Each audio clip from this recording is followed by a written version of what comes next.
નમસ્કાર, કેમ છો? મજામાં? આજે વાત કરવાની છે એક એવા વ્યક્તિની જે કવિ અને સાહિત્ય હૃદય ધરાવતા ભારતના 10મા વડાપ્રધાન શ્રી અટલ બિહારી વાજપેયીજી. અટલ બિહારી વાજપેયીજીનો જન્મ મધ્યપ્રદેશના ગ્વાલિયરમાં થયો હતો અને તેમણે પોતાનું પ્રાથમિક શિક્ષણ પણ ગ્વાલિયરમાં મેળવ્યું હતું. તેઓ પોતાના જીવનકાળ દરમિયાન 9 વખત લોકસભાના અને 2 વખત રાજ્યસભાના સાંસદ તરીકે ચૂંટાઈ આવ્યા હતા.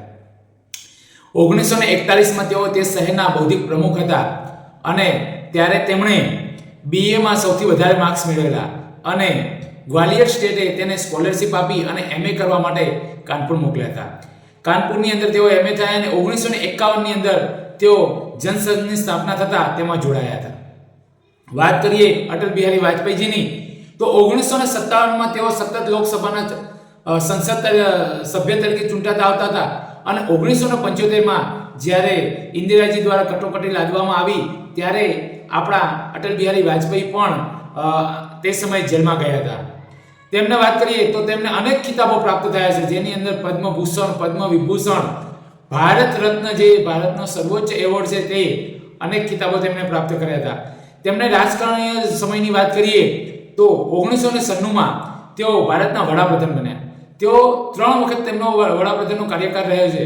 એની અંદર તેઓ જ્યારે વડાપ્રધાન બન્યા ત્યારે તેમણે ભારત અને પાકિસ્તાનના સંબંધો સુધારવા માટે લાહોર બસ યાત્રા શરૂ કરી હતી, સમજોતા એક્સપ્રેસ, અને પાકિસ્તાનના વડાપ્રધાન મુશર્રફને આગ્રા શિખર સંમેલન માટે પણ કામ કર્યું હતું. કારગિલ યુદ્ધની અંદર વિજય મેળવી અને તેમની સફળતાના ચાર ચાંદ લગાવ્યા હતા. પોખરણનું અણુ પરીક્ષણ કરી અને તેમણે નોંધપાત્ર કામગીરી બજાવી. આ સિવાય વાત કરીએ તો વાજપેયીજી એ એક કવિ હૃદય હતું અને એમણે ઘણા પુસ્તકો લખ્યા હતા અને કવિતાઓ લખી હતી, જેની અંદર લોકસભામાં અટલજી, મૃત્યુ યા હત્યા, કેદી કવિરાય કુંડળીઓ, મેરી 51 કવિતાએ, આંધી में दीप जलाए, जनसंघ और मुसलमान અને new dimension of Asian policies વગેરે પુસ્તકો તેમણે લખ્યા હતા. વડાપ્રધાન અટલ બિહારી વાજપેયી જ્યારે હતા તેમણે એવા ઘણા સારા એવા કામ કર્યા. એની વાત કરીએ તો 1999-2000માં પ્રથમ વખત કૃષિ વીમા યોજના એમના વડાપ્રધાન તરીકેના કાર્યકાળની અંદર શરૂ કરવામાં આવી હતી. આવા આપણા વડાપ્રધાન ભૂતપૂર્વ જેમનું 26 ઓગસ્ટ અને 2008ના રોજ તેમણે આપણી વચ્ચેથી વિદાય લીધી હતી, આવા અટલ બિહારી વાજપેયીજીને આપણે આજે યાદ કરીએ છીએ અને આજે રાષ્ટ્રીય સુશાસન દિવસ તરીકે પણ એમના જન્મદિવસની ઉજવણી કરવામાં આવે છે.